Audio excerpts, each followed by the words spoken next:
This is the most important tip of the video. The multidimensional mode, or WMM for short. Yeah, I made up the name.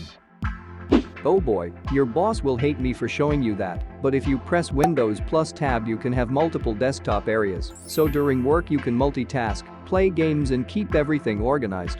Stick around and learn how to navigate this and 2 other secret Windows features. If you have too many tabs opened and you need to reach back to grab an important file on the desktop, minimizing and closing all the tabs can take too much time. That's why a handy-dandy button combination was hidden under our noses for all this time. Press Windows plus D and you will be taken directly to the desktop, and all the windows on your way are gonna be minimized.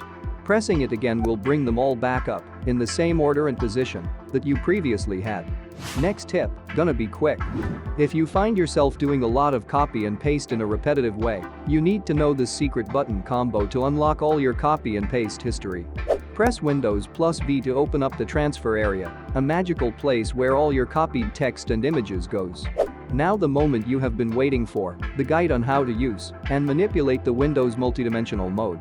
As I said at the beginning of the video, pressing Windows plus Tab reveals this secret button, where you can create a new and clean desktop, and here you can also switch between them, but there is a faster way of doing it. Pressing Ctrl plus Windows plus D will automatically create a new virtual desktop. To get back to your base desktop you can use Windows plus Tab, or you can be faster and use Windows plus Ctrl plus arrows, left or right, to do a fast switch. So, fast recapping. Windows plus Tab equals to open the WMM. Ctrl plus Windows plus D equals to create a new desktop dimension. Ctrl plus Windows plus left or right arrow equals to navigate between dimensions. Ctrl plus V equals to open the transfer area. Ctrl plus D equals to minimize or maximize all programs. And subscribe plus like equals to more good videos like this one.